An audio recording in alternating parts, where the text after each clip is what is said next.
नमस्कार। ए two brothers के YouTube channel पे आपका स्वागत है। मैं हूं आशु दुबे और ये है हमारा छोटा भाई आशीष अग्नोत्री। हम लोग एक सीरीज लेकर के चल रहे हैं। जो भी हमारे नॉर्मल टॉपिक्स होते हैं, जो भी हमारी middle class and upper middle class की सोसाइटी में जो भी हम लोगों को जिनको फेस करना पड़ता है, वो हमारी सीरीज चल रही थी। इसी क्रम में आज हम बिल्कुल न्यू टॉपिक पे एंड बिल्कुल नए ही कॉन्सेप्ट पे हम लोग आए हैं। आज हम लोगों ने मोटिवेशनल की सीरीज को टच किया है और हम मोटिवेशनल की सीरीज में जो हमारे संदीप मैसूरी सर हैं, जो कि बहुत बड़े लीजेंड हैं, और आज वो अपने सेट पे दूसरे लीजेंड से मिल रहे हैं। हम ये कह सकते हैं कि दो डायमंड एक प्लेस पे जो है आज हम देख सकते हैं, जो कि पर्सनली हम सभी लोगों की बहुत ही ज़्यादा दिल में रिस्पेक्ट है उनके प्रति। श्री दिव्य कीर्ति सर, जो दृष्टि आईएएस के डायरेक्टर हैं, फाउंडर हैं।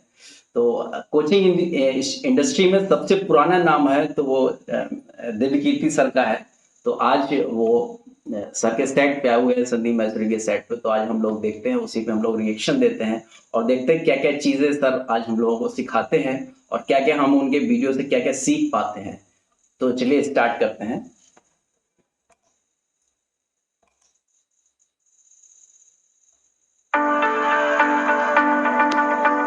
आज जो हमारे गेस्ट है यहाँ पर पीछे बैक स्टेज पर, उनको किसी भी तरह के कोई भी इंट्रोडक्शन की जरूरत नहीं है। आप सब लोग उनको बहुत अच्छे से जानते हैं और उनको बहुत प्यार करते हैं। Please give an energetic and warm welcome to the one and only doctor Vikas Divya Kirti sir.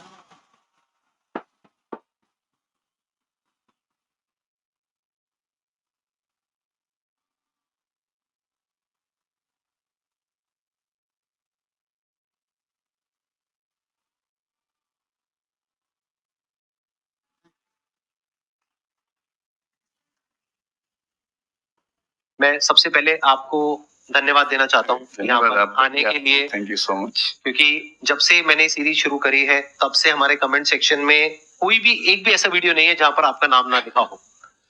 कई बार मुझे ऐसा लगता है देख करके कमेंट सेक्शन को कि ये मैं अपने चैनल पे आया हूँ या आपके चैनल। मैं सोशल मीडिया पे बहुत कम एक्टिव रहता हूँ तो मुझे आइडिया नहीं था इस बात का, पर मैं थैंकफुल हूँ कि आपने बुलाया, इस लायक समझा कि मैं यहाँ पर आऊँ। सर प्यार बहुत करते हैं बच्चे आपको, मतलब इतना प्यार है जिसकी कोई हद नहीं है। मैं ठीक कह रहा हूँ गलत कह रहा हूँ? Sir no. सो आप लोग जो चाहे जैसे चाहे इनसे क्वेश्चंस पूछ सकते हैं। सर लाइफ में जब भी कोई सिचुएशन आती है कि जिसमें दो रास्ते, एक प्रैक्टिकल और एक इमोशनल, तो बैलेंस आउट कैसे करना है?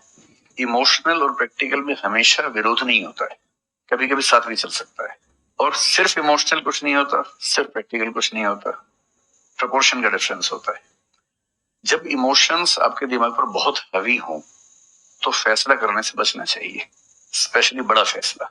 छोटा तो ठीक है कि आपके दोस्त ने कहा कि दोस्त नहीं एक फिल्म देखेगा मेरे साथ, आप इमोशनल हो जाके देख ली फिल्म, क्या हो गया, कोई नुकसान नहीं होगा। पर कोई ये कहे कि तो मुझसे प्यार नहीं करते, शादी नहीं कर सकते मुझसे, शादी करते।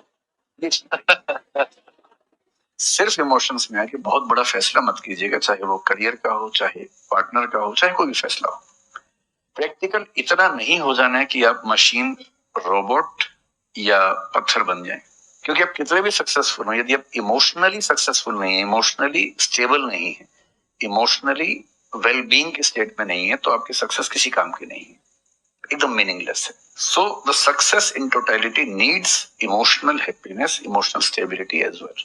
इसलिए इमोशंस को खारिज करके जिएंगे तो शायद कुछ अचीवमेंट्स बड़ी हो जाएं, पर वो किसी काम की नहीं है। केवल इमोशंस पे चलेंगे तो हो सकता है कि अचीवमेंट जिंदगी में ज्यादा हो ना पाए। तो बैलेंस की बात है। सबसे अच्छा तरीका है जब बहुत इमोशंस हो, इंटेंसिटी बहुत ज्यादा हो, सिर्फ एक तरीका मैं जो अपनाता हूँ, उस क्षण में फैसला नहीं करना है। कुछ भी हो, कोई कितना भी प्रेशराइज करे, सिर्फ इतना बोलिए कि मैं 24 घंटे बाद बताऊंगा आपको, थोड़ा सोचूंगा इस बारे में।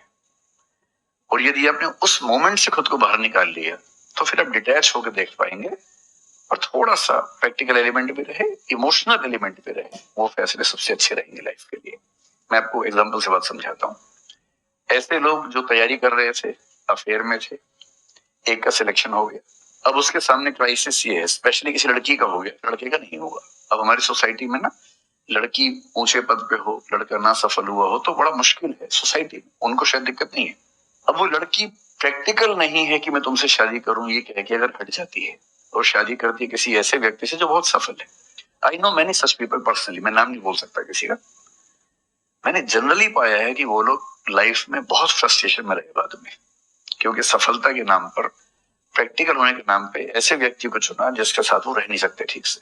और मैं ऐसे कई लोगों को जानता हूं जो आईएएस बने, आईपीएस बने, जिनको करोड़ों रुपए के दहेज के ऑफर्स आए, साफ ठुकरा के कहा कि मैं जिंदगी एक ही व्यक्ति के साथ गुजार सकता हूं जो मेरे साथ है, और हैं बहुत खुश हैं। अब कोई कह सकता है उनके परिवार में कि इसने प्रैक्टिकल फैसला नहीं किया, इमोशनल फैसला किया, पर अल्टीमेटली किसी चीज की वैल्यू क्या है? आपकी लाइफ बेहतर हो। यूट्यूब पे जिसके 1 लाख भी सब्सक्राइबर्स होते हैं वो मोनेटाइज करता है 1 लाख जब मिनिमम हो सकता है, खूब पैसा कमाते हैं, ब्रांड प्रमोशन करते हैं, साबुन तेल बेचते हैं बीच बीच में। आपका चैनल तो शायद देश में सबसे बड़ा चैनल है, आप चाहें तो कितना नहीं कमा लेंगे। मुझे कुछ दिन पहले एक एजेंसी के लोग मिले जिन्होंने बताया कि इनकी जैसी ख्याति है उस लेवल पर महीने में कोई 5-10 करोड़ भी कमाना चाहे तो कमा सकता है आराम से इस यूट्यूब। दिव्यकीर्ति सर जो है इन्होंने प्रैक्टिकल एंड इमोशनल जो हमारे बैलेंसेस है उसके बारे में बहुत अच्छे एग्जाम्पल के साथ बताया है कि जो भी हमारे इमोशंस होते हैं, इतना अच्छा एग्जाम्पल के भी साथ बताया है कि जब भी हम लोग ज़्यादा खुश हों या ज़्यादा नाराज हों तो हमको कोई भी प्रैक्टिकल या कोई भी मुझे डिसीजन नहीं लेना है। हमको उसके लिए कम से कम 1 दिन या 2 दिन का समय प्रॉपरली लेना है। हमारे जो इमोशंस है उनको कूल डाउन हो जाना है। उसके बाद हम लोग प्रैक्टिकली थिंकिंग सोच के जो है सोच के उसके बाद हमको कोई भी डिसीजन लेना है। तो वो सर बता रहे हैं क्योंकि हम लोग कोई भी डिसीजन होता है जो हम लोग इमोशंस में आकर के ले लेते हैं तो उसके बाद उसमें 100% हमको पछताना ही पड़ता है। कोई भी अगर डिसीजन लिया, कई बार ऐसा होता है स्टूडेंट्स ऐसे होते हैं जो कि इमोशन से अपने कैरियर तक का डिसीजन ले लेते हैं। वही वाला है कि रेड कारपेट वाली वो रील्स वगैरह को देखते हैं और पीछे का स्टारडम देखते हैं, उस हिसाब से अपने कैरियर तक को डिसाइड कर लेते हैं। मतलब इतना इमोशंस में आकर के ये टीनेजर्स में बहुत ज्यादा होता है, हालांकि यूथ में भी होता है लेकिन टीनेजर्स में भी बहुत ज्यादा होता है कि हम लोग जो इमोशंस में आकर के डिसीजंस लेते हैं। तो इसीलिए कहते हैं, सर भी ये बोल रहे हैं कि हमको इमोशनली बहुत स्ट्रांग होने की जरूरत है। देखिए एक आईक्यू होता है इंटेलिजेंट क्वोशिएंट और साथ में एक ईक्यू भी होता है इमोशनल क्वोशिएंट। तो हमारे आईक्यू के साथ साथ इमोशनल क्वोशिएंट को भी बहुत मजबूत करने की आवश्यकता है, क्योंकि जितने भी सक्सेसफुल आदमी जो भी मैंने देखे हैं और जहां से मैंने सीखा है, जो कुछ पढ़ा है, तो लोगों ने ये बताया है कि उनका आईक्यू से ज्यादा स्ट्रॉन्ग ईक्यू था। जिसका ईक्यू ज्यादा स्ट्रॉन्ग होता है वो डेफिनेटली लाइफ में बहुत ज्यादा सक्सेसफुल होता है। तो ये चीज है। तो इस तरीके से सर ने बहुत अच्छे से डिफाइन किया है कि हमारे इस तरीके के इन दोनों के बीच में बैलेंस बनाने की आवश्यकता है। सर एक्चुअली कहना चाह रहे हैं कि आपसे जब भी आपके इमोशंस आपके मतलब आपके ऊपर हावी हो रहे हो, जब भी इमोशंस आपके ऊपर हावी हो रहे हो तो उस टाइम आप कोई भी डिसीजन ना लें। अगर आपको डिसीजन लेना है तो आप थोड़ा सा ब्रेक लें, सामने वाले को बोलें कि सर मुझे थोड़ा सा टाइम चाहिए। ऐसा नहीं कि आप इमोशंस में आके कोई डिसीजन ले लें, और खास तौर पे ऐसा डिसीजन जिसको लेके आपको पछताना पड़े। कभी कोई छोटा मोटी बात हुई है, छोटा से कोई बात है तो उस पर तो आप चलो ठीक है ले लेते हैं डिसीजन, लेकिन ऐसा नहीं कोई बड़ी बात है और सारा कुछ हमने इमोशंस में आके हाँ बोल दिया। पर्सनल लाइफ में को लेके, सोशल लाइफ को लेके, आपकी लव लाइफ को लेके, सर अल्टीमेटली आपसे यही कहना चाह रहे हैं। चलिए ठीक है, एक बार वीडियो को कंटिन्यू करते हैं। तो मैंने पूछा कि वो कौन सी चीज है जो आपको इतना मजबूत बनाती है कि आप नहीं इस रास्ते पर जाते। मैं वो जानने में इंटरेस्टेड हूँ। तो 10 मिनट की बात के बाद मैं समझ में आ गया, क्योंकि अल्टीमेटली अगर मैं अपनी वैल्यू के खिलाफ चला गया तो खुश कैसे हो जाऊंगा?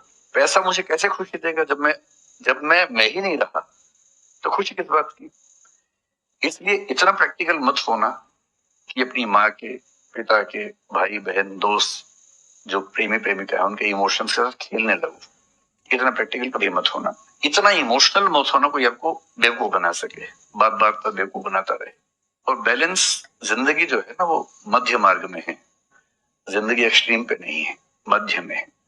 तो प्रैक्टिकल और इमोशन का बैलेंस रखिए, लाइफ बढ़िया होगी।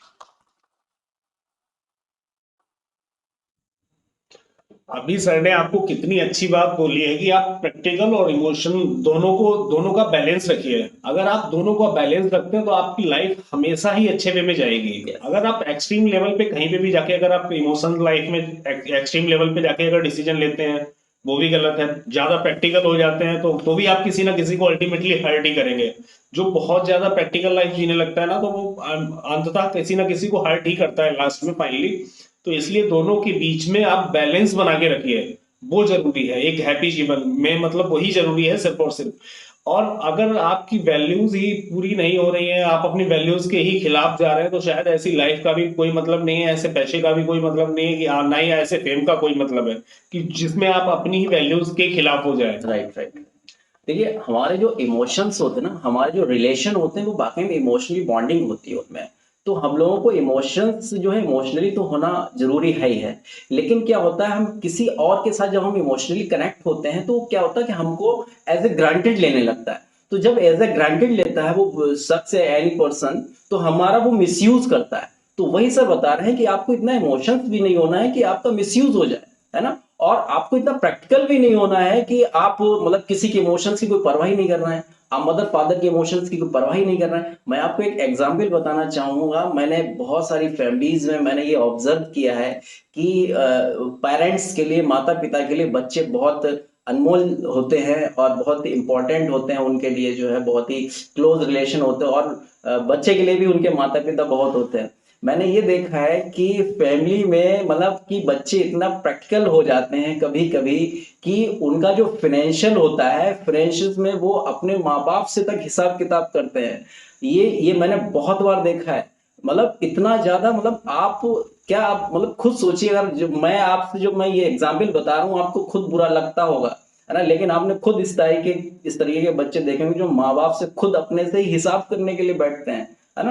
तो मतलब इतना भी प्रैक्टिकल नहीं होना, हमको इमोशनली भी हमारे पास जो है वो इमोशंस भी होने बहुत जरूरी है, क्योंकि जो लाइफ होती है वो इमोशन से ही होती है। कि मनी के साथ साथ एक हेल्थी रिलेशनशिप का भी होना बहुत इंपॉर्टेंट होता है एक अच्छी लाइफ बैलेंस को बनाने के लिए, है ना। तो ये चीज है। मनी मैटर करता है लाइफ में, ऐसा नहीं मनी मैटर नहीं करता, मनी मैटर करता है लाइफ में, मैं खुद मानता हूँ। लेकिन ऐसा नहीं कि हर जगह मनी ही मैटर करता है।